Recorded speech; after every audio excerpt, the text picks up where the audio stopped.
Yep. YouTube is still loading. By the way, to everyone, just know that for the Instagram stream, if your face is not in the middle of the video, you will be cut off. This is the way Instagram works. It's very nitpicky. We're live on everything now, Reggie. Lit. Hello, everybody in the magical Ethernets. Welcome to the Oakland Poetry Slam. My name is Reggie, and I will be your host this evening, the first Oakland Slam of 2021. Gang. So excited to be bringing in the new year with a bunch of amazing artists and a bunch of amazing performers, amazing art, and an amazing feature. But before we begin, of course, I have to give a shout out for some of the folks that make it happen, our supporters down there at Patreon. Y'all have been holding it down all 2020. It's been a year since we launched our Patreon. Y'all held it down, allowed us to make it this far into the quarantine without having to totally implode and gut our budget. Like, y'all have been amazing. We legitimately would not be able to do the work that we have been doing without our supporters on Patreon. So really, from the bottom of my heart as a founder of Rich Oak Events, thank you so much for keeping my baby alive. But I do have some patrons in particular to thank. In particular, Renee Edmonds, Emily Chow, and Calla Lily for being regulars. Thank you so much for your ongoing support. I also like to shout out Jessica Kozakic for sponsoring one of our weekly workshops. It's been amazing bringing literacy and poetic education to our global community that we have built on Zoom. And of course, a super special shout out to Alice Grimm for pledging $100 a month in support of our venue, the Allen Bluford Center. Thank you so much for rocking with us for so long. It's been about a year. Thank you so much to each and every one of our patrons, named and unnamed, for all of your support over the last year. If you would like to continue supporting, if you would like to get involved and support Rich Oak via Patreon, you can go to patreon.com/Rich Oak Events. You can donate anywhere from $2 a month to $100 a month. All donations go right back into running the show, paying features, paying organizers, paying poets, as well as supporting and maintaining the financial advocacy of our venues, a lot of which have been closed and impacted because of COVID-19. So that's a whole bunch of words to say. Rich Oak is really fucking dope. And we have a dope community of supporters, and we would like you to be a part of that community over at patreon.com/Rich Oak Events. You can always donate one time via Cash App Rich Oak Events or Venmo Rich Oak Slam, as well as paypal.me/Berkeley Slam. Lit. Thank you so much for your support. And yeah, on to our show. We have an amazing list of performers tonight, and they will be reading in this order. We have Mai, we have Damani, we have Chardonnay, we have Moody Black, and we got Nicole Tracy. Give it up for the poets. But before we get to all of the art, we have rules for everybody. First, for our poets, y'all have rules, of course. It's a competition. What's a competition without rules? Anarchy. And that's at the end of the year. But yeah, the rules are y'all got no props, no costumes, no musical accompaniment other than what you can make with your voice or your own body. As well as, please, no nudity. This is a family show and a social media live stream. Please do not get taken as down. But more important than the no nudity rule is the time limit. You have 3 minutes to share whatever you would like with a grace period of 10 seconds. After 3 minutes in that grace period of 10 seconds, you will be deducted points by our scorekeeper Prophet. After 4 minutes, you will be muted. I don't want to do that. I mean, I'm not going to do that. I'm not in charge of the Zoom. I'm not the Zoom facilitator here. I'm just your host, so I'm not going to mute you.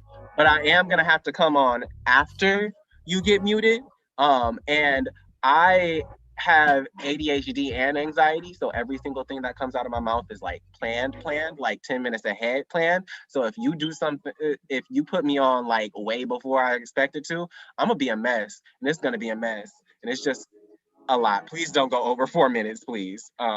That's like my worst nightmare. I dream about it sometimes of having to go on after somebody got muted after 4 minutes. It's bad.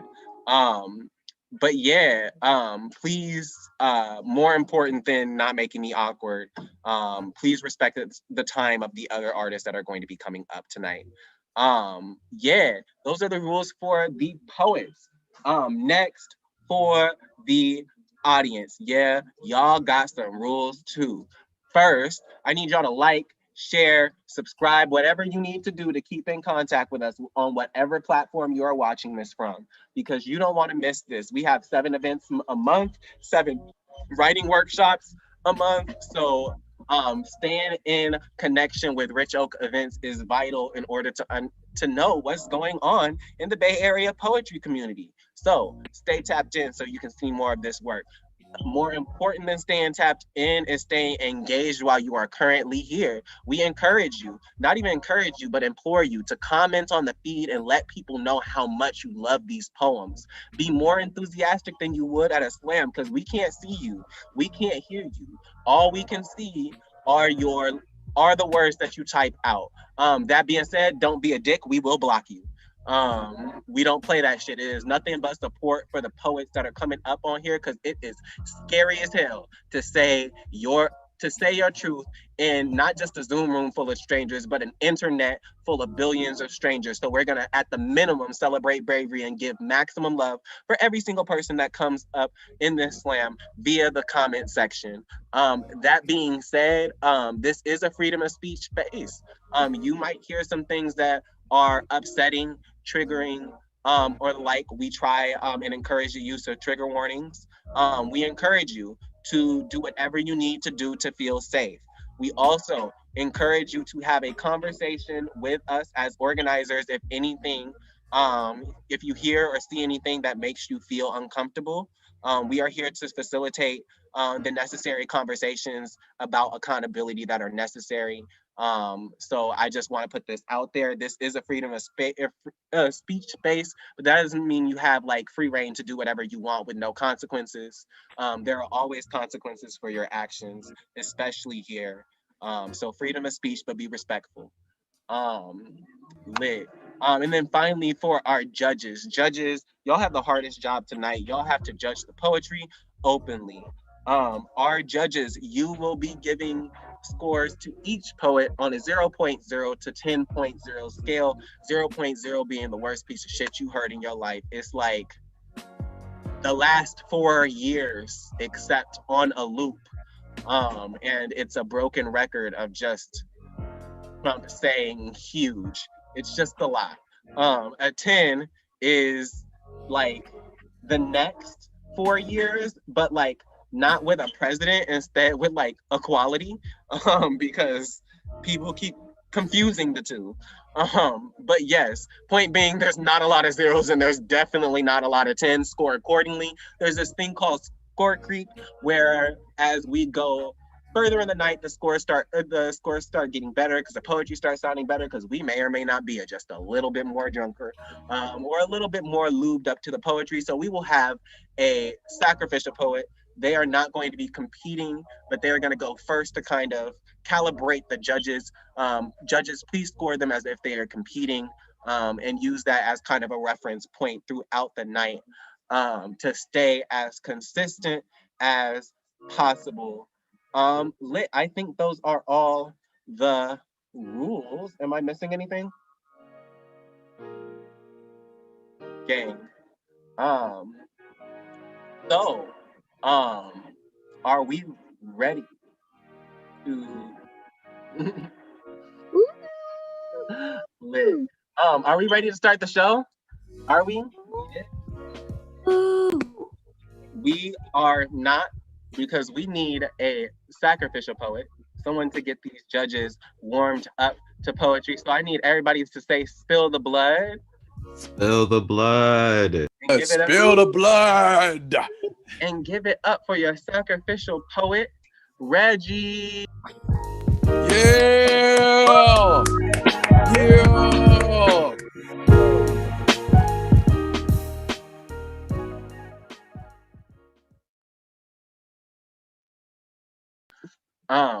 I was not prepared to sacrifice.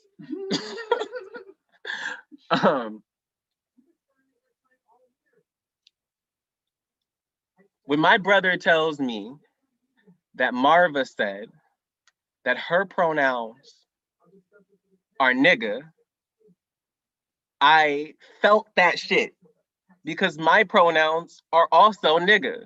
My gender is a grape swisher and a 40 by noon. Is the whole hood up having a block party in front of the liquor store at 2 a.m. My gender says fuck the rules, fuck the oppressor, fuck anyone not from my block littered with binders and makeup. My gender will still fuck a bitch up without smearing my lipstick because my gender grew up fighting to survive. My gender knows curled fist and painted nail. Or long pretty hair pulled back into a messy bun because I caught that nigga that was misgendering me on Facebook and I told him, hands on sight. My gender knows to keep his hands in sight when shopping or walking or being stopped by the police, knows that my hashtag will always wear the wrong pronouns. And my mother will always mourn a son. My gender will keep itself quiet so she doesn't lose a daughter too. My gender is a nigga that can't call itself trans because that's always been a white word.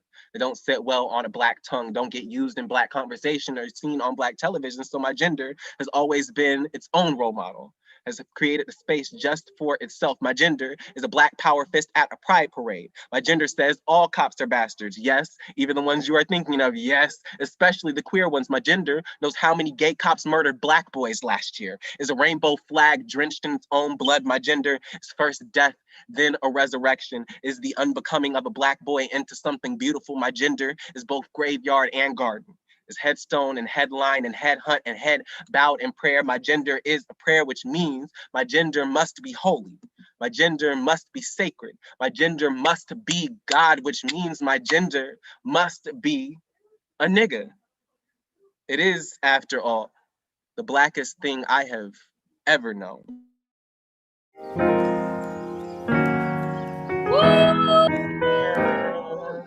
Give it up to the poet.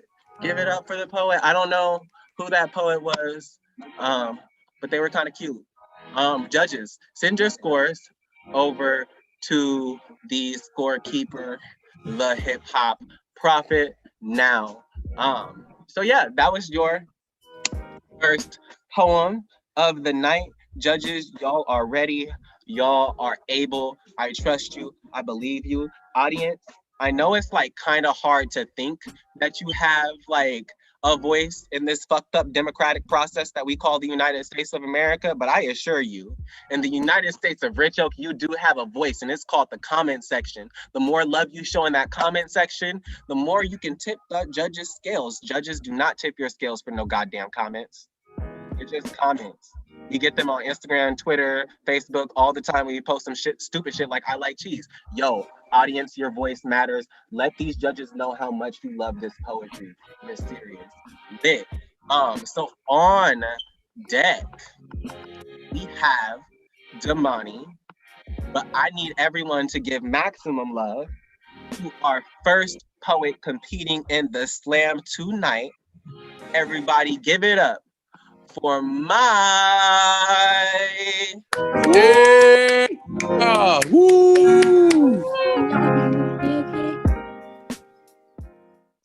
Can y'all hear me?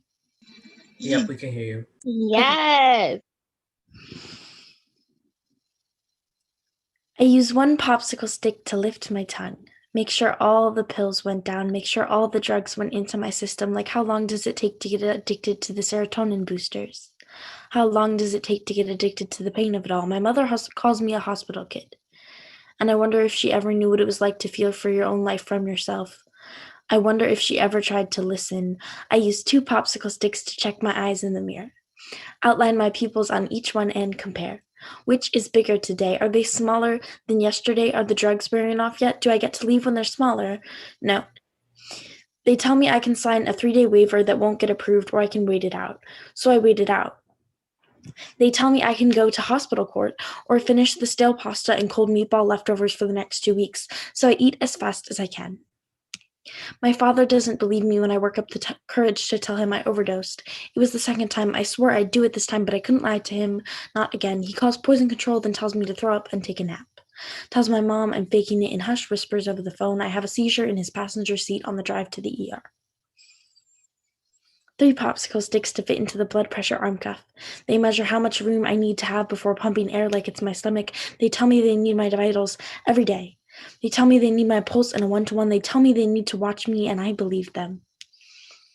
I wonder when my joints will stop hurting. Serotonin does laps around my hips, makes them sink and crack and pop and kill me all over again. I need 4 popsicle sticks for the arts and craft project we have planned today. We cut them each in half, one at a time, with children's safe scissors that they count every 10 minutes. I'd like to think I could get away with one. I can't.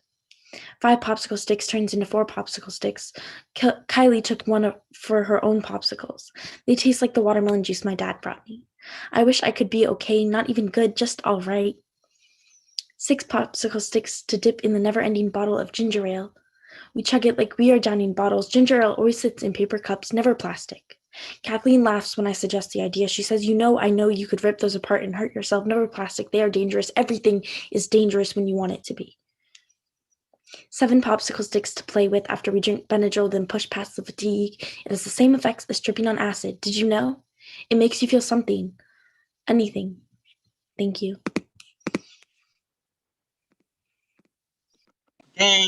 Gang, give it up for mine. Yes. Yes. Wow.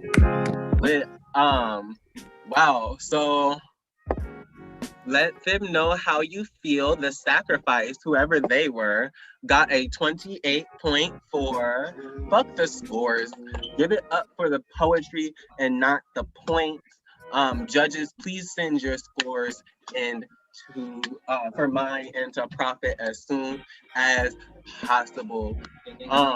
Lit. That was our first poet of the slam. Great. I'm trying to find this list and not stall. But before we continue, I'd like to shout out something really special, really important. As a lot of folks who are in this Zoom room know, a lot of our community know, and if you don't know, I'll tell you about it. We have been in quarantine and shelter in place and unable to do shows for almost a year. It'll be a year coming up in March. We have not stopped doing shows. We have not stopped providing this necessary space for artists to come write, perform, and get paid to do so, and get paid to share their gifts, whether it's through education, whether it's through performance, whether it's through community organizing. We pay every single person for the contributions that they provide to our space. That being said, we have not taken, before COVID, our main source of financial stability was ticket sales. We would sell tickets, and that was what funded paying our features, our DJs, our hosts, our prizes. We no longer sell tickets. We don't even ask for donations when we promote our shows. Just because this is a space, especially when we're online, our space should be accessible to anyone regardless of how much it costs. However, it does cost money for us to run this show. Whether it's paying our features, whether it's paying our paying for Zoom to get the extra security functions, whether it's paying for things like our venue getting broken into and needing support. We still have costs. And unfortunately, during COVID, those costs have started accumulating. So we have created a GoFundMe to help us support ourselves through the rest of the fiscal year. That way we can, at the very minimum, continue paying artists through June. So our GoFundMe, it is in our link tree. It is also going to be posted into the chat. If you have ever, and I do mean ever, come to a Rich Oak event, whether virtual or in person, and felt inspired, felt relieved, felt a home, I encourage you to drop a donation and/or to share that link.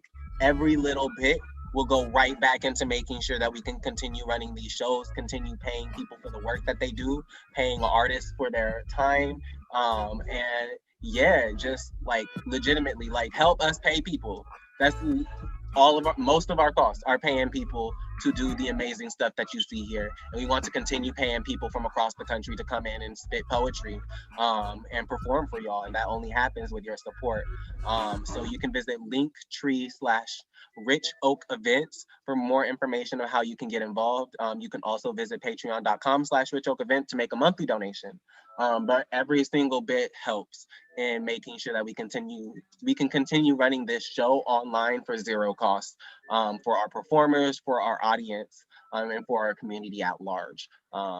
We want to give back to the community, not take from the community. So yeah, any help that you can give really does make a difference. That being said, we're going to continue with the slam while you are busy donating. So on deck, we have Chardonnay, but give maximum love for the next poet coming up in the slam. Give it up for Damani.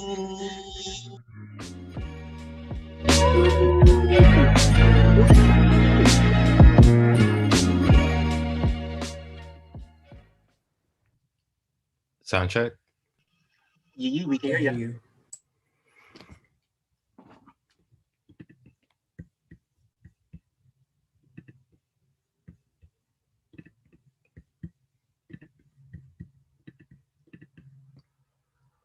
Fictive kinship is a term used to describe forms of kinship or social ties that are based on neither blood ties nor by marriage ties.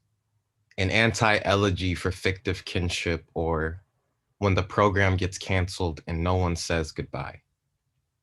So there's this thing we kids of single mothers do when everyone's off working to pay for a parent's absence. We get all, when will you be home, and text me when you make it. I know the sound of my mother's keys a block away. I know the weight of footsteps. I don't trust color in the dark, so I memorize license plates. I've had a few people I never got to say bye to. My cousin, my high school counselor, Big Mike, Steven. So I take it personally when the program gets canceled. What do you expect?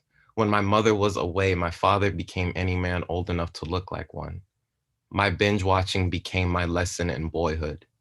And suddenly I'm sick and have to stay home from school. Party trick. I can make my left nostril bleed whenever I want. I once skipped school for a week so I wouldn't miss the morning shows. I had breakfast with my grandmother's TV, talked to Fresh Prince, my Full House, my Home Improvement, my nanny, my Good Times, my Family Matters. Made sure I caught every last episode in memory.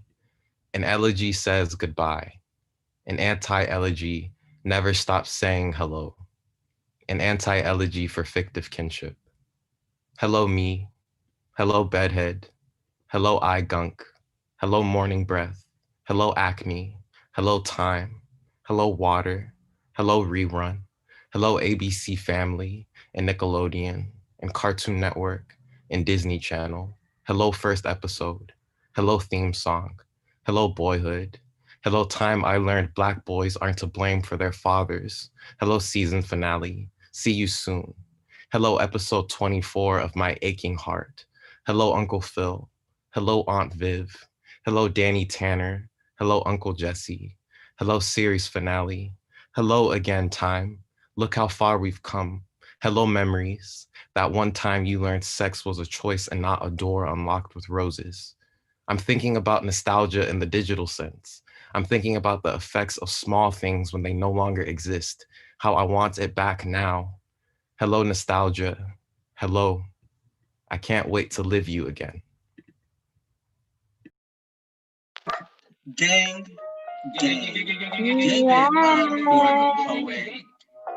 Lit. Yeah. Let's go. I love that.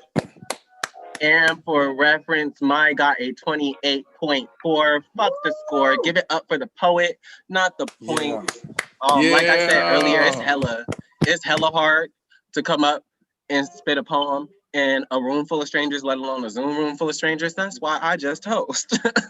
So we're gonna celebrate bravery and not points today. And if you would like to help us celebrate bravery, go on down to that GoFundMe we have, so we can continue providing these brave spaces to our community to express ourselves, have necessary conversations, necessary dialogue, as well as just to have fun and kick it and be in community with each other. Because that's even more important than the poetry, is the community that is being built here. So if you would like a hand in building that community, you can hit the GoFundMe that we are pasting in the comment section right now. And while you are donating, we will have another poem come up. So on deck, I said that like I was looking at the list, ready to tell you who was coming up. On deck, we have Moody Black. But give maximum love to the next poet coming up in the slam. Give it up for Chardonnay. Let's go, Chardonnay. Can y'all hear me? Yes. What is a belief if not a personal truth? I believe in myself because I am, believe in existing because we are, believe in dreams because I have lived them while waking. And yet belief can also be a knife. Believe me crazy for speaking on my site, only until you see what you saw me crazy for saying. The scientific method has never been trusted in the hands of a spiritualist. How many predictions must be proved true until these theories are seen as true or seen at all?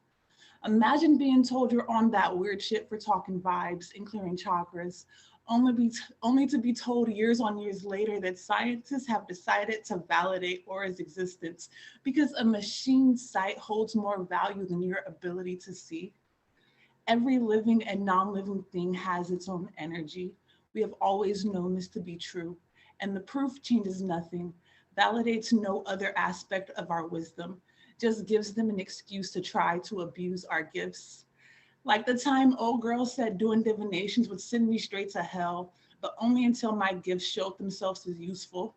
So I heard so-and-so's job was predicted to be fired. And I wonder if you can also tell me if something is up with my man.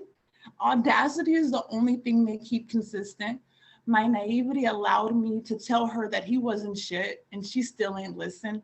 How unfortunate for me, wasting gifts on unsustainable friendships with someone who risks going to their own hell over unreliable dick. I still share my dreams with those who's in them. I've learned to prefer the sound of my honesty, even if silence is the response. And no, I'm not waiting on their validation. I dismiss their doubt in this wisdom because I know it's true. Know the value of my dreams because I live them. Speak the truth I see because I saw it. Thank you.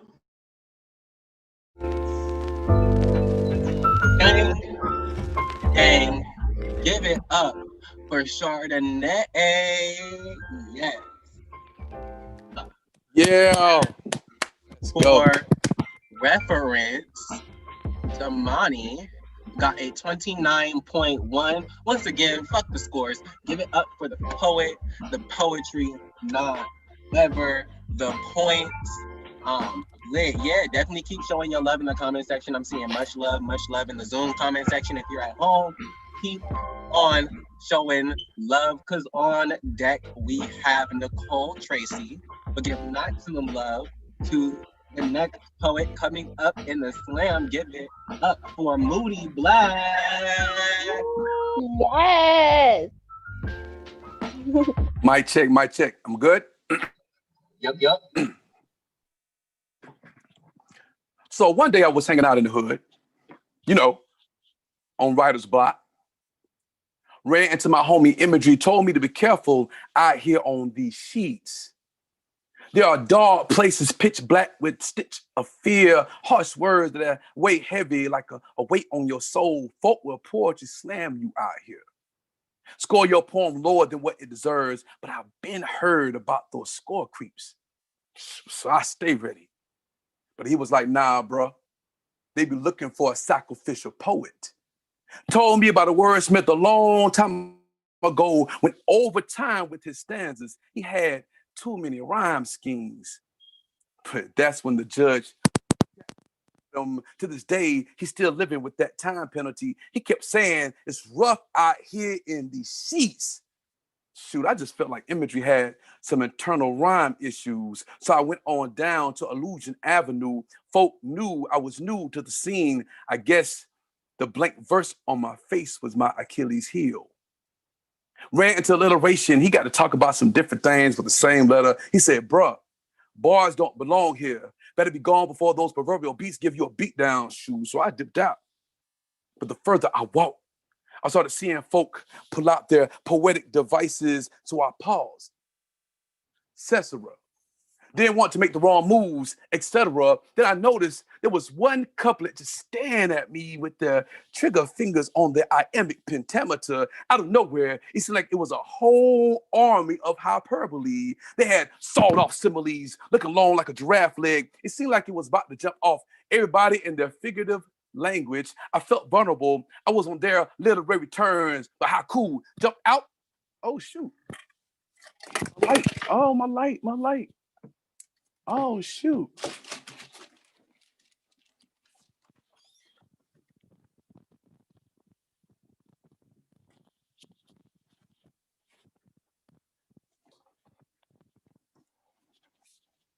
It didn't make no sense sounding all traditional. But Paradox screamed, he ain't no gangster, but he nothing but a tanker. He never popped nothing. He never banged. He ain't no onomatopoeia. That's what metaphor had enough. Because he be cup running over. He be gas tank full of bull sibilants. He stood up. He called out to his squad, allegories, mount up. We about to whoop his assness. By how cool used his poetic foot. He ran several meters. He didn't want no smoke, but he just refrained. But it didn't even matter. Because they started busting quatrains with a ballad of bullet points. It was personification of pain. And I was like, that's enough. Why is there always a war with our words? Use your poetic devices for good. We should feel safe out here in these sheets. Can we all just get along? Can't y'all see that it takes a villanelle to raise a conundrum? So let's put this thing together and make one great poem. Thank you.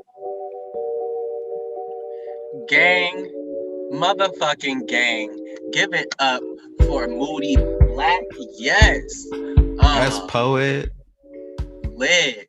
And for reference, Chardonnay got a 29.1.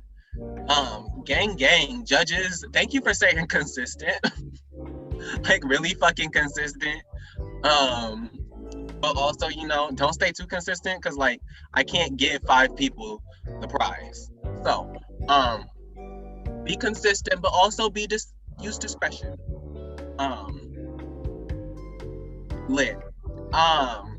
For those of y'all sitting at home, like I said earlier, we have our GoFundMe up. We will be promoting that all throughout the week, and you know, of course, as time progresses, because this issue is not just gonna go away. But yeah, we have a GoFundMe up. We are looking to support to continue being able to provide this space for free throughout the pandemic, as our main source of income, ticket sales, has been cut off, and rightfully so because of social distancing. And everybody stay your ass at home. I'm trying to go outside during the summer, so please stay inside. Stay inside. If I have to spend another summer as a housewife, I would be pissed. But yes, outside of me being a housewife, if I'm not able to community organize, I'm also going to be pissed. And if this space disappears, there's going to be a lot of people who are going to be missing out. So we encourage every single person that's watching, if you can, to donate. If you can't, give it a share. It costs $0 to share our GoFundMe. It costs $0 to share our GoFundMe. So we encourage every single person to share that GoFundMe so we can continue providing these amazing artists right to your living quarters. Because I don't know your house like that. So On deck, we have our amazing feature of the night, Kalvin. We give maximum love to our last poet coming up in the slam, first round of the slam. Give it up for Nicole Trace.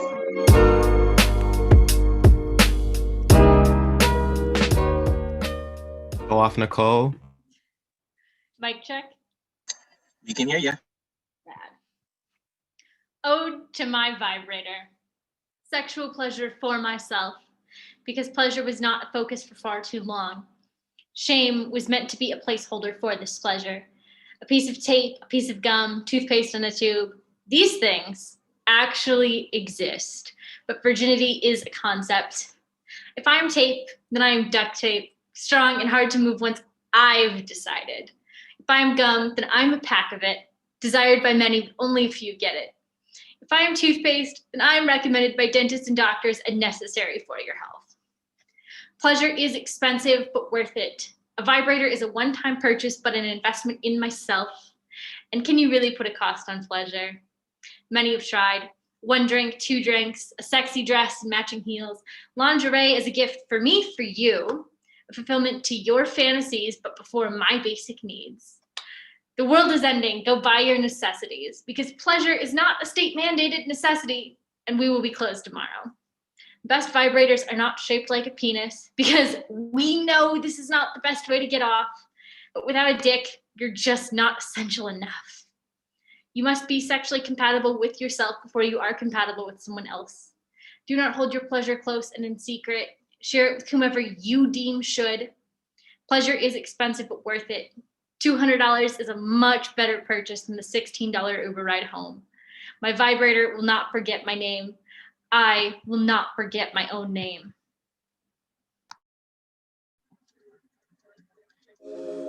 Gang, give it up for the poet.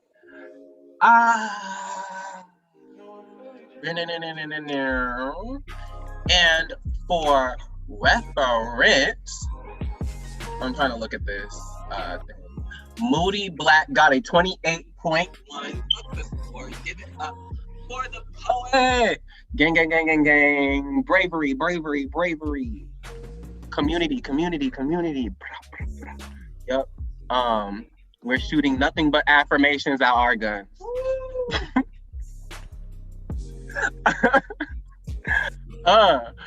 But not just we don't have just affirmations on this mic tonight. We have an amazing feature coming up, who I'm about to affirm. So we have both affirmations and an amazing feature, and affirmations about our amazing feature. But our amazing feature is Kalvin Marquis. They are a poet and performing artist from Baton Rouge, Louisiana. They are a Brave New Voices Grand Slam champion with the Forward Arts Allstar team, and most recently was featured on the 2019 CUPSI final stage with LSU's Free Verse. In 2018, they were a finalist for the Adroit Prize in Poetry. You can read their work in the Adroit Journal, the Delta Journal, and South, a scholarly journal. Currently, they are an undergraduate at Louisiana State University, where they are the vice president of Free Verse and working on their honors thesis, a project which aims to embody the resilience, gentle desires, and luminescence of growing up as a Black queer being in the South. I can tell you from the interactions that I have had with them on this mic, y'all, if you know who they are, you know what they're about to bring to this mic. If you don't know who they are, you're going to learn today, and you'll know. And you will never forget one of the most unforgettable performers I have ever seen. So I am going to need y'all to give an amazing, like loud as fuck, rich as fuck, like this your best friend, like Sweetie's best friend. I need y'all to give a nice round of applause and welcome to our feature tonight, Kalvin. Yeah. Thank you. Sound check. You're all good.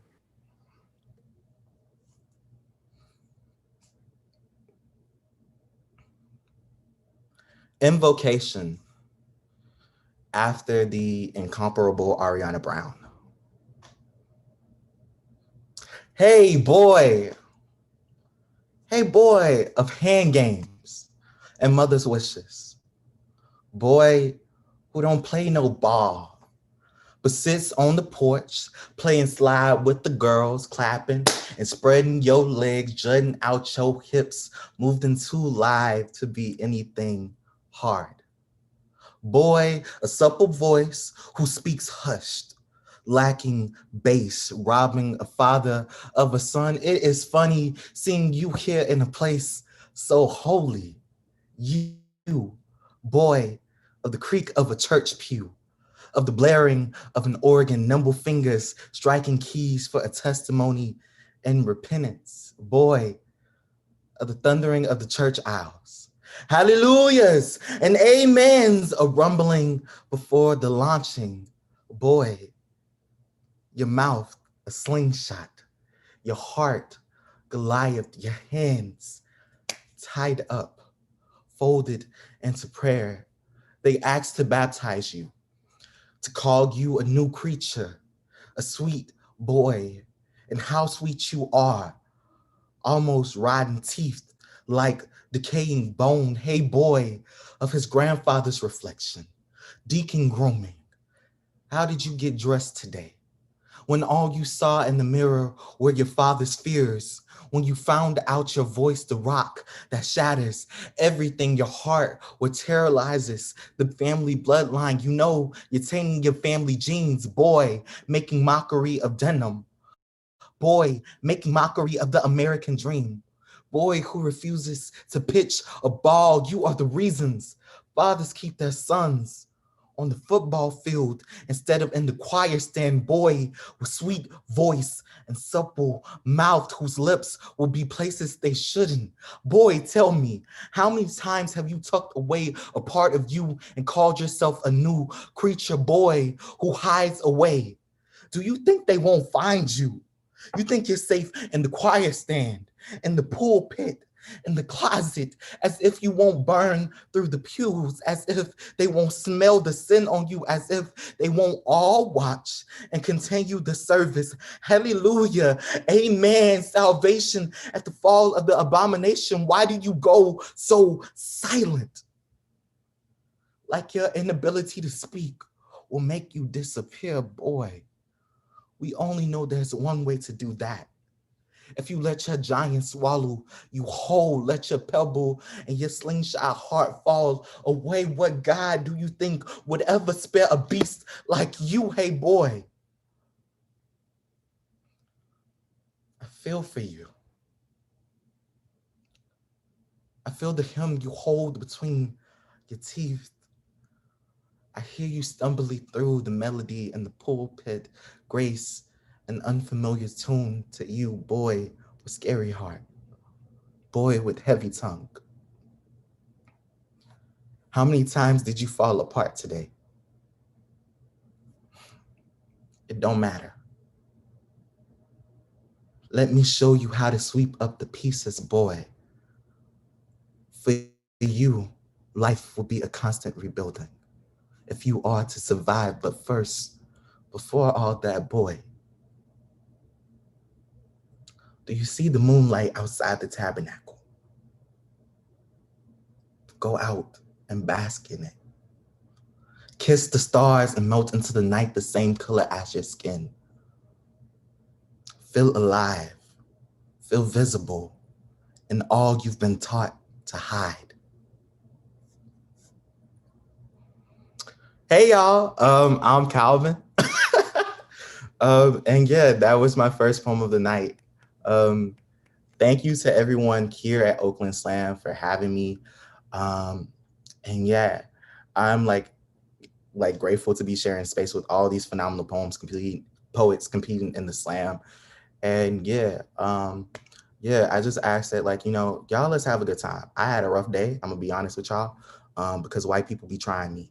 So I asked that y'all just, send me your energy whatever way you can, whether that's in a chat, even if it's from far away. I believe that the energy will be received here. So just, feel free to stomp, do whatever you need to. And yeah, and so this next poem, so one of my favorites, and it's based off of a quote from another poet who I love from my community, Jasmine. And they once said, "My God, sipping lemonade on a porch, it just laid all unbothered and shit." And from that, I give you God in denim, or my God is the God of limp wrists and broken hearts.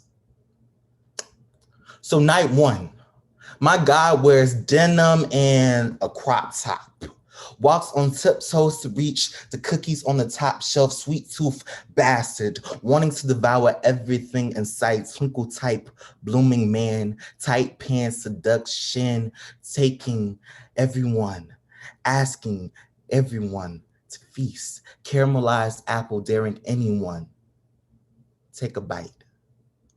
Night two, insert a dance floor. Insert a boy, my God's body moves underneath a strobe light. Boy calls my God here. Boy sees my God. Boy, some God of someone else takes my God's body and pulls it close. Breathes a flicker into my God's eye, a flutter into his chest to chest. Whisper cookie crumb nothings into my God's ear. My God falls. My God falls hard. Night three. My God gets his first heartbreak.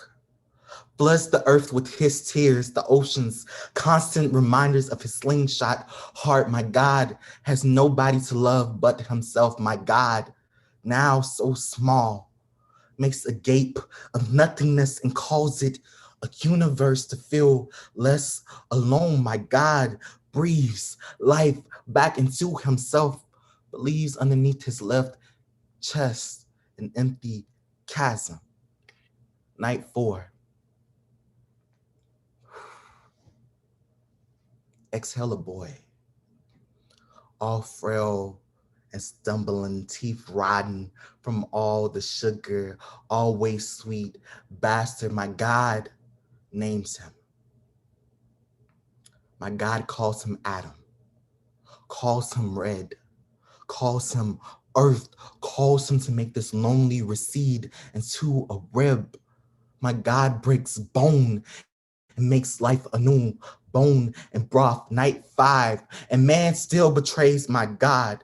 And my God learns to fester into a wound. My God locks himself away, closes heaven so he can bandage his wounds. In the meantime, so fed up, he births Leviticus.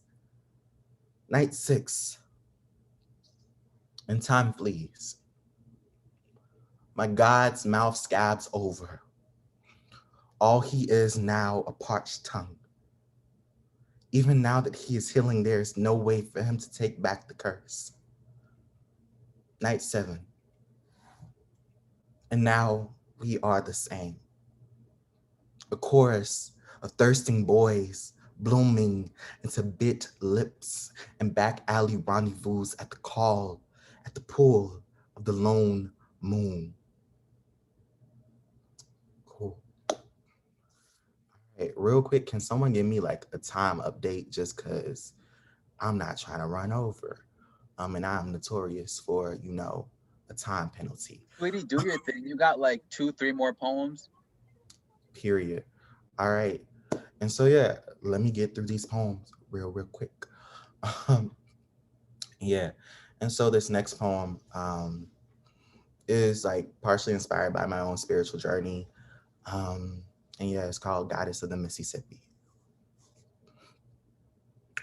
Across the African diaspora, there are various deities that guard streams, oceans, creeks, lakes, rivers. The Mississippi River feeds into the Gulf of Mexico.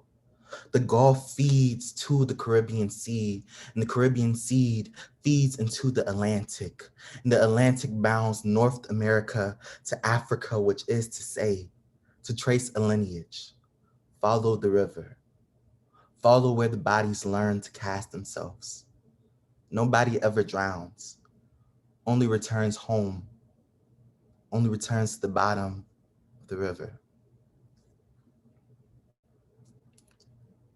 So at the bottom of the Mississippi River, there has to be a Black femme.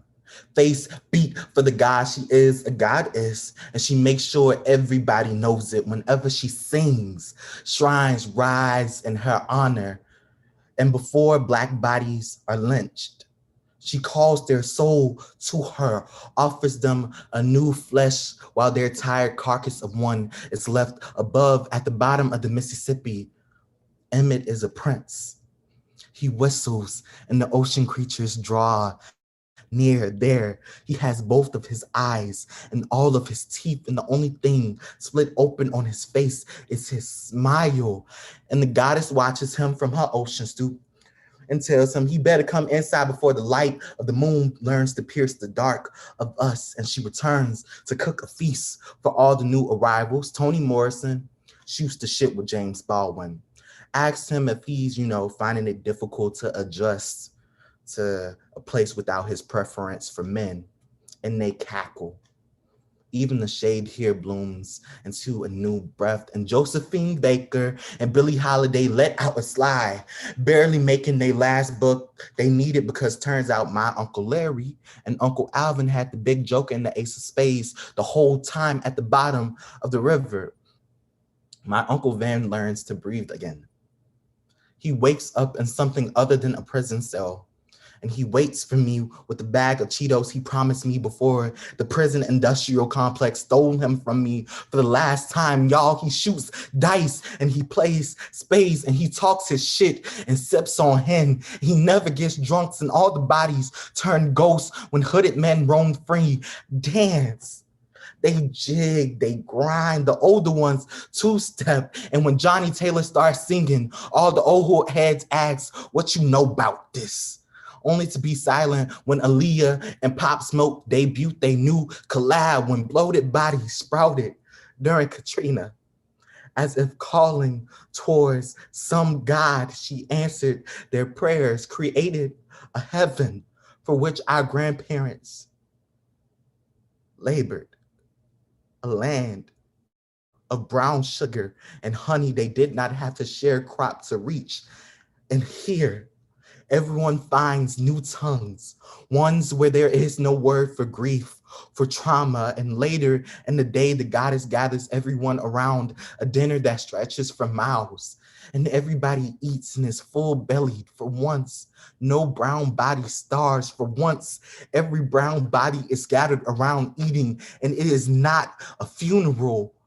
So no, I cannot tell you in good conscience if we will ever inherit this earth. But who cares when we own all the 7 seas?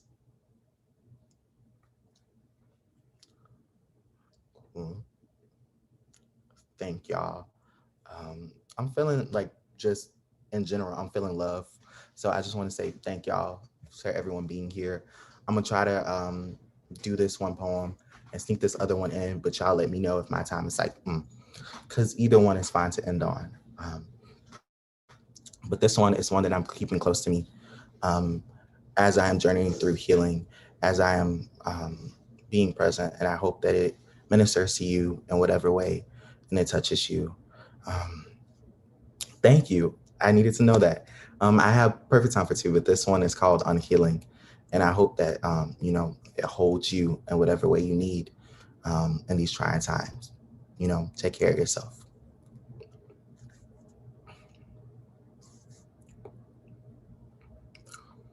So, I wish I could tell all y'all that I'm doing good right now. But I ain't. I'm doing better though. And I know this. Feel it in the way getting out of bed takes 1 less hour now. The way I've managed to clean my face every day for the past 3 weeks now because skincare. But some days showering still evades me. But ask me where I've been, and I can smile and tell you out of bed. when I thought of healing, I thought it would be cute. I thought it would be a ball of sunshine that warms you. And it ain't shit like that, y'all. But it's better than whatever I was doing, though. I think it's more like the AC in your apartment being stuck on 68 and tossing around the syllables of alone and lonely, alone, lonely, trying to learn how to spark a fire to warm yourself. When I thought of beginning therapy, I told my therapist, I just need the days to move, you know, to not perch on my rib cage before stumbling off, drunkard and directionless, simple. My therapist said it ain't. Showed me a mirage of things racing to find me there, my mom,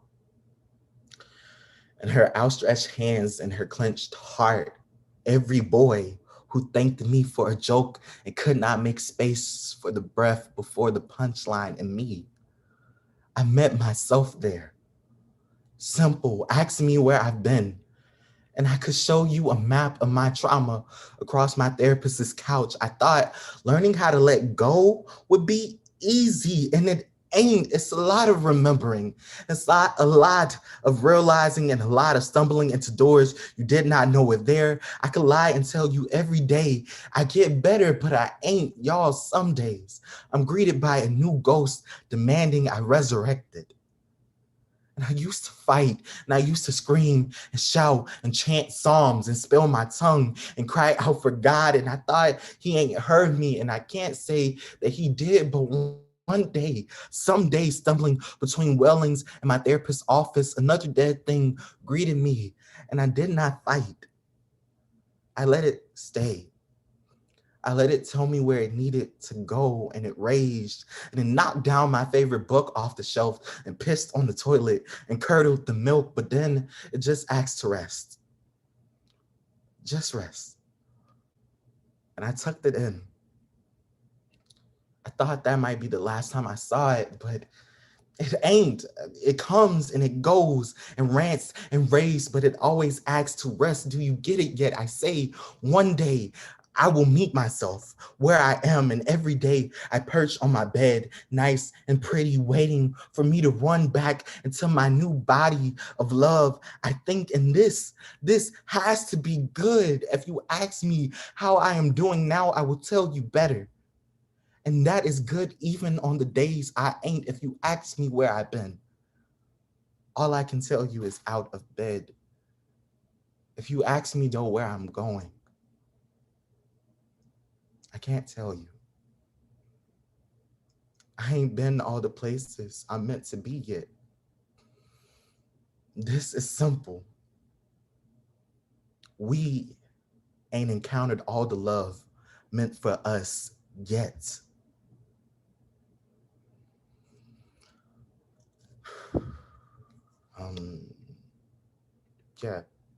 Thank you for that, for holding space for that poem. And I'm on my last poem, which is sad. Feel free to follow me on social media at Kalvin Marquis, Kalvin Marquis, Marquiz. It's been a pleasure to be here. I hope in me sharing that y'all have found something, if not, relief or catharsis, at least a smile. And thank you for having me. And with this is one of my favorite. Kalvin, real quick, I need to restart the Instagram stream. So do you have any other things you want to promote? I have a Twitter. I will possibly be dropping a chapbook by the end of this, what is half a year called? By the end of this half of a year, who knows? That's pretty much it. I don't be doing shit else. Yes, possibly dropping a chapbook. I'm in a class, and for the class I have to write a chapbook, and I'm like, if I'm gonna write a chapbook, I might as well get money for it. Because we are broke. We're back on IG, by the way. Huh? We're back on Instagram, by the way. Are we good? Okay, cool. So yes, we are back. And this is my last poem. It's one of my favorite poems I've written. And again, You know, I want you to like think of like your best friend, your bestie, and a tessie, whoever it is. If your bestie's like mine, they poor. So they are not even, they ain't touching a tessie. If they touch a tessie, they getting arrested. So, you know, like whoever it is, whoever your people are, think of them. And this is called Pinky Promises from the Front Stoop. I want to keep tomorrow from coming. Today, almost all my kin are alive, and who can say that shit about tomorrow? And I ain't a nigga who's too keen on trusting no God. God ain't never caught an ass whooping with me for riding our bikes too far past the stop sign. God ain't never holds me down after I stepped in an ant pile. God ain't never offered me the other half of his sandwich. But my mama trusts him. The only time I ever heard her cry out was his name. So I guess for now we'll let this guy nigga rock. My papa used to say, greet each morning bright-eyed and bushy-tailed, Cal. God don't always grant you another one. And ain't I seen those words be true at his funeral? At his funeral, I practiced saying, I'm grateful. I'm grateful, I'm grateful, I'm grateful until it sounded too much like a hymn trying to be a litany, too much like trying to raise a dead thing. But I still think there has to be a step beyond existing just because one day you won't. And whatever that is, I'ma find it. Whatever it is, and when I do, I'ma break that kind of faith off with all my niggas and sibs and queers and niggas. Break that shit and pass it like bread. Pass it around like a bag of hot fries and the one Arizona tea everyone on the bus waterfalls off of. I tell them, do this in remembrance of my laugh in case I am too to vanish next. We don't know who this God nigga is. He seemed wishy-washy. He might not fuck with me today or the next day, so stay vigilant. One day I may disappear and the police will say expected and God will have proven history and the news will say nothing. So I guess all I'm trying to say is, nigga, write my name down and tuck it wherever it's holier than our mama's Bibles. What I mean is if the street lights never come back on, at least I can say I'ma always be there for you and mean that shit to the fullest, you and I. A picture full of pinky promise and purple evenings, have all of the sunlight dying before evening. Today, I still can share the other half of my sandwich with you. Today, we ain't starving. Today, there's meat and cheese and something other than the end pieces of the loaf left. And whatever is mine, nigga, you know, has always been yours to keep. Thank y'all. Have a blessed night.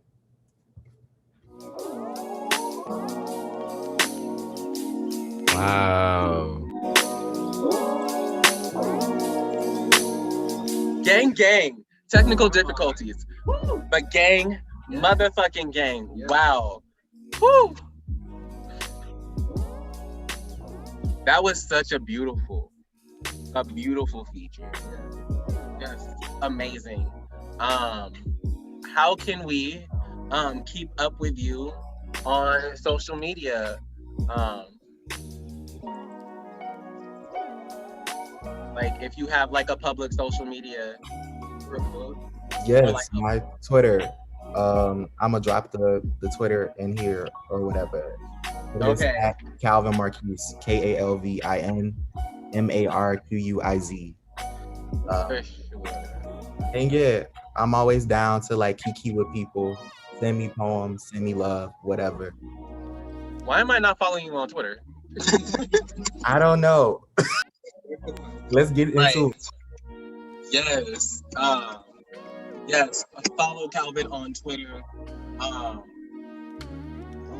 That was an amazing feature. I'm still like speechless. Like way to have like what a fucking first show of the year, y'all. Like I don't know what it is, but as much as like shit is still continuing, that wasn't a feature, that was an experience.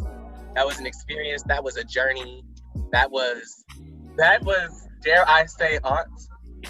And like, but like not art as in like, you know, poetry is art, but like art in like the like when white men say art, like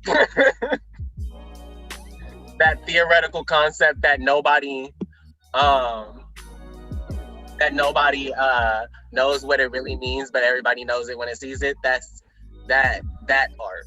That was art. But yes, way to have just a that was gospel. Yes. First show of the year. I don't know about y'all. I know like all the residual things coming from last year and dealing with that, and still trying to heal and move through and move on. But I feel really good about 2021. I feel really good about our community. I feel really good about us. I feel really good about you sitting at home. I feel really good about the lineup of poets. I feel really good about what we have coming up for you in 2021. This is just your little introduction. But let me tell you, if all else fails, if the world goes to hell, if the government falls, Rich Oak is going to have some dope ass shows coming up for you this year. So trust us to be your light in these dark times, because I'm definitely seeing it tonight. Wow. Prophet, do we have scores for the last poet of the first round? I see it. We have, just for reference, because I didn't say this earlier, I believe Nicole got a 29.3. Gang, give it up for the poet, not the points. We got round 2 coming up for y'all. It's lit. We take the, hold on. This is a little bit incorrect. Technical difficulties. We take the top 3 poets of the first round into the second round of Oakland Slam. So while the actual list is getting to me, let me tell you a little bit more about Oakland Slam and Rich Oak Events. Oakland Slam, we are here right here on Zoom, live streaming to YouTube, Facebook, Instagram, and Twitter every third Tuesday of the month. Gang, we are Oakland's longest running poetry slam since 1999. We are also part of a larger group called Rich Oak Events, which is part of a larger nonprofit called Bay Area Creative, but specifically Rich Oak Events. We are an events production program. We produce the Berkeley Poetry Slam, the Oakland Slam, and the Alchemy Open Mic. We really just want to create a space in the community for people not only to perform, but to engage and grow in the literary arts. So we don't just provide shows. All of our shows are attached to a free writing workshop that anyone can attend. Just, a space to write, to get the creative juices flowing. We also occasionally have special workshop series. We're trying to make that a more regular thing. So things like that, really trying to, get things in the community. But yeah, y'all probably think the work we do is amazing. Wait, do I have a list? Can we get me the list? In the comments or in the chat. That's the wrong list. We need the top 3 poets of the first round.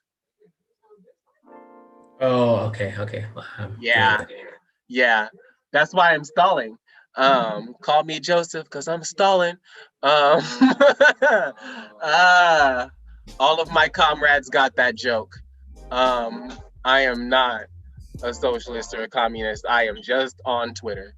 I promise you that. I don't believe in any systems of governance, really. Yeah, we are here. We do amazing work. Huh? What's happening tomorrow night, babe? I'm getting to that. We're doing amazing work. And all of that amazing work costs money. We are doing this amazing work for free $99. It does not cost free $99 to do the amazing work, but we are not charging any of our participants, any of our audience members, any money to be in any Rich Oak space. for the duration of quarantine. When we come back in person, performers will not be paying to come to Rich Oak events. If you sign up, you're getting in for free. So like, we need your support. We have a GoFundMe up so we can continue doing this work for the free. Any donations you can give will go a long motherfucking way to providing these programs in a accessible manner, as well as expanding these programs, because we don't want to just stay little. I mean, we're not little, like by a long shot, but like, we don't want to stay as small as we are. We want to get bigger. We want Rich Oak in a city near you. So donate. The GoFundMe is in the comment section. I have my list. We have the top 3 performers of the night. I wish we could take everybody, but in the interest of time, we normally take the top 3 poets. If you didn't make it into the second round, please sign up for the Berkeley Poetry Slam tomorrow night. We have an amazing feature. It's going to be great. Another Rich Oak event to participate in. But our top 3 poets will be competing in this order. We have Nicole, then we have Chardonnay, and then we have Damani. Give it up for the poets and everybody who performed tonight. Woo! Yeah. A very tight game. There are ties. There are scores that are 0.2 away. Judges, please stay consistent. Judges, please be discerning. We do not. We don't want a tie. Don't be divisive. Be decisive. But on deck, we have Chardonnay. We're just gonna hop right into it because I need y'all to give maximum love to our first poet of the second round. Give it up for Nicole Tracy. Yeah.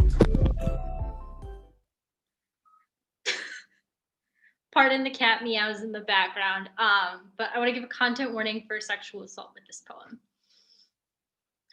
The rape apologist says to the survivor, he's not blaming me, just the red solo cup for being so irresistible, the game for being so much fun, my hand for being the perfect fit for the cup, my mouth for wanting to drink, my blood for having such a high alcohol content, my voice for saying how much I loved the taste of my own drink, my words, even though they didn't tell you the best way to try my drink was to kiss me, but you for kissing me anyways. He's not blaming me, but asks what I was wearing in the same breath. He's not blaming me, just the clothes I was wearing, how I wear them, because my confidence was just so attractive. He's not blaming me. He's just blaming me for loving myself and dressing how I want. He's not saying it was my fault, but tells me I was foolish for thinking my own bedroom would be safe. Blames me for feeling comfortable. Blames me for mistaking comfort and safety. He says it's not my fault, but says there is nothing sexier than a girl who is comfortable. As if comfortable means I've let my guard down. The rape apologist asks me his name, as if the name of my rapist absolves him of all guilt. Asks me I'm sure, as if I don't know my own body. I tell him my body knows what it feels like to not belong to itself. My body knows better than him. My body knows better than him despite his attempt to make me believe something else. The rape apologist blames everything and everyone except the rapist, but says he doesn't blame me. Says not all men, but asks why more rapists aren't convicted, but doesn't ask why his behavior enables them to walk free. Doesn't ask how he represents something of a larger problem. The rape apologist is right, though. Not all men are nice guys. Not all men will walk me home without ulterior motives. Not all rapists will be convicted. Not all rapists will even see the inside of a courtroom. The rape apologist says he doesn't blame me, just everything about me. Says it's not my fault, but he wants to say it is. Gang, give it up for the poet. Yes. Judges, send your scores to Profit. Maybe not in the main chat. No shade. to any judges in the room. But yes, lit. Like I said, we have a GoFundMe up to keep the lights on. If you would like to help us keep the lights on, you should hit us our GoFundMe. All of those donations are going to go right back into running the show so we can continue paying our features, our prize winners, and the people that put in the necessary work to make this happen every single month. Lit. So on deck, we got Damani, but give maximum love to the next poet coming up on stage. Give it up for Chardonnay.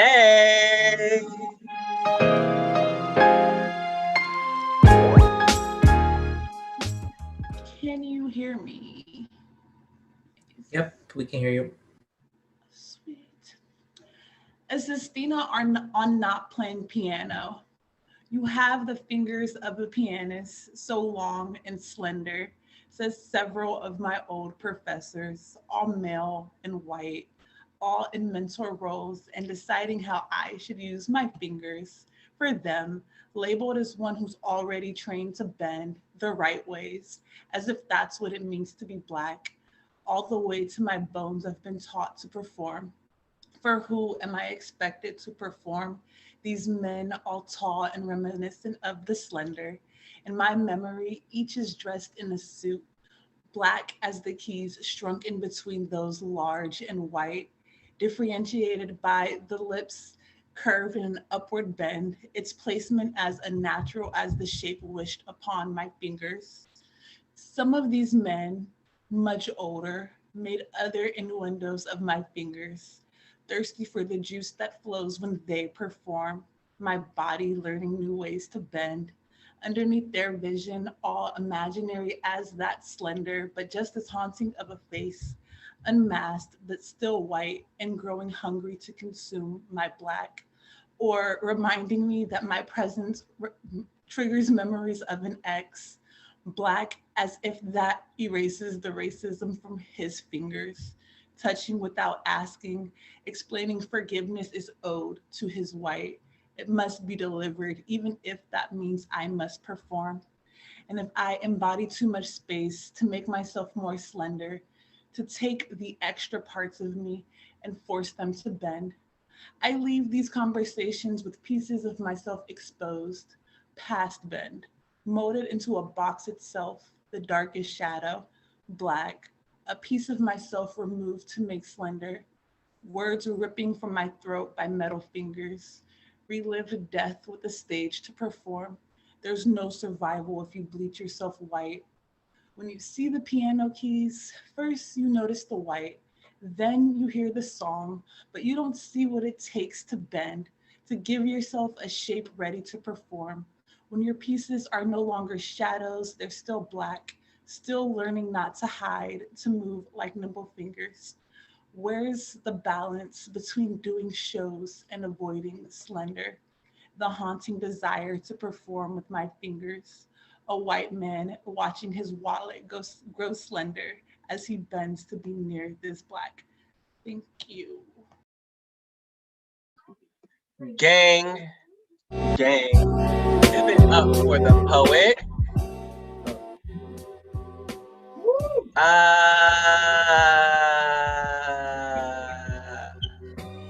Hey, Prophet, let me get them scores. Where my scores at? Or are we just gonna wait till the end? Okay, I'll just wait till the end. We ain't.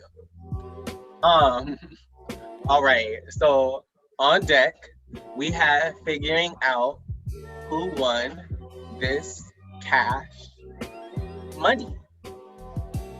But give maximum love to the last poet of our slam. Give it up for Damani.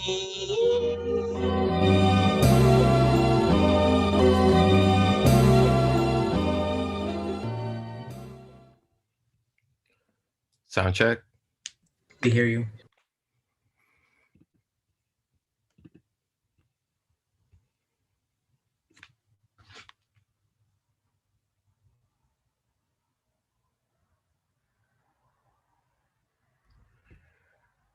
There's two parts to this.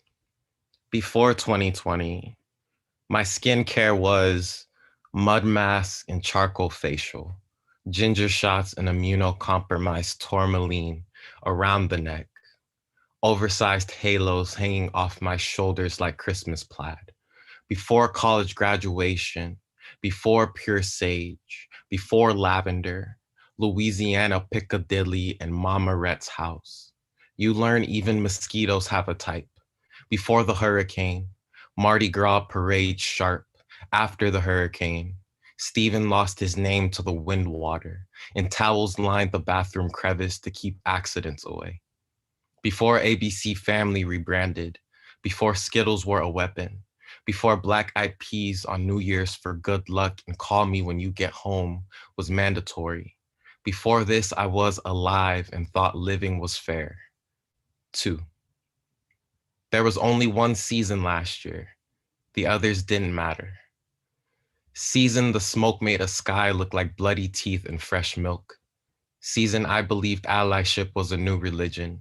Season of tear gas, firecracker residue and plastic fabric, salt and snot and whatever bridges the in-between. My tax money juggernaut wears riot shield and tells me to go home.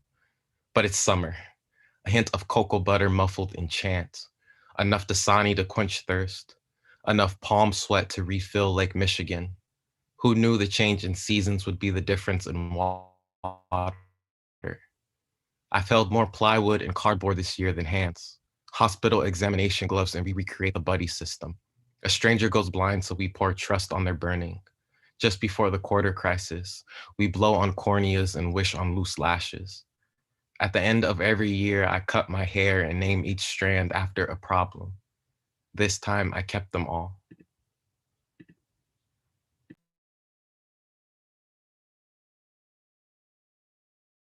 Woo! Gang, gang. Oh my goodness. Wow. Yeah. Hey, gang, gang. Give it up for Damani. Yes. Okay. So, for reference, Nicole got a 28.9. Chardonnay got a 29.7. And I'm still waiting on Damani's score. But while we're waiting on Damani's score, let me tell you about a few other shows happening soon. First, tomorrow, we have the Berkeley Poetry Slam. That is every Wednesday on the Berkeley Poetry Slam Facebook page, Instagram page, and Twitter, as well as the Bay Poets Unite YouTube page. It's going to be an amazing show. We had a show last week, our first show of the year. I'm super excited to see what happens at this next show. And let's see, Damani got a 29.5. Damn, these scores are close. Damn, these scores are close. I don't know who. I'm gonna need Prophet to do the math for me because I can't do it in my head. You know the phrase gays can't do math? That's me. I failed algebra 3 times. But yes, we have an amazing lineup coming up in the next couple months, moving into Black History Month. So I'm really excited. I mean, every month for Rich Oak is Black History Month, but like we really show out in February. We really show our ass in February. Oh, okay. I have, someone said make math gay again, and I'm like, yes. First of all, yes. Math should always be gay. It should always be gay because I don't know. I just feel like the gays would benefit from that. Don't quote me on that. Please don't quote me on that. As a gay, I think that we would benefit from math. But we do have scores. So in third place, And I'm going to pretend that there's a drum roll. In third place with a 58.2. Give it up for Nicole Tracy. Yeah. Say something. Something. I'm a smart ass. Thank y'all. These are wonderful. I love every time I get to attend.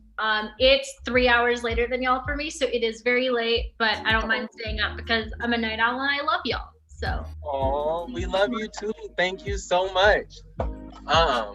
Thank you so much for your words, and for your poetry. Lynn, I'm gonna imagine an even bigger drum roll than the last, because in second place with a 58.6. Give it up for Damani. Yes. Woo! Yes, thank you for listening to New Shit. That was new shit? Yeah, I often use slams as editing tools. So thank you. Also, donate to the GoFundMe because keep these shows alive. They do hella work and it's important. Thank you. Thank you so much, Damani. Thank you for your words. Thank you for always using our space to push your craft, even though, like, why are you pushing your craft? Like, just chill for a second. Let us catch up. Let me catch up, Damani. Hold on. Let me know when you stop writing for a bit, like when you hit writer's block, and I'll get my pen out. But I'm going to imagine the loudest drum roll, and I don't know, maybe send myself into sensory overload. Because in first place with a 58.8, give it up for Chardonnay. Gang, gang, gang, gang, gang. Stop. Colin just tried to show me the most ghetto shit as I became unmuted. Well, I mean, it is Colin. Right. I just look at this all the time. I can say that because he looked like me. Much. I was not anticipating coming in first. That first poem was written this you did that shit. After I finished it, I was like, I don't really like this too much. And then when I typed it up today, I just like moved the line around. I was like, oh, this is actually better than I thought. So like, stop hating on yourself. Thank you guys for reminding me to stop like looking down on my own art while hyping up everybody else's. Y'all should donate to the GoFundMe because these shows are a lot of work, and yeah, they wouldn't happen without I'm talking before I put my foot in my mouth. Yes. Thank you so much, Chardonnay, Damani, Nicole, Moody. Thank you, Mai. Thank you, every single person that touched this stage tonight. Thank you, Kalvin, our amazing feature of the night. Y'all have been wonderful. So thank y'all so much. It is amazing to be able to give out this $50 first place prize. I'm saying that because, like, if y'all notice, I never really said how much that prize was. I just said there's a prize. But yeah, thank y'all so much. This has been a stellar first show of the year. Like, I'm blown away. My wig is done flued out. Done got flued out. So I'm gonna go buy a plane ticket to go catch it. Y'all be safe, be well. Sign up for Berkeley Slam tomorrow. And we will see you right back here again for another Berkeley Slam tomorrow at 8:30 p.m. Pacific Standard Time. My name is Reggie. You can follow me on Instagram and Twitter at Reggie Poetry. I have been your host for the evening. Be gay, do crimes, but like in the house. So like cyber crimes, because I want to go outside this summer. Have fun.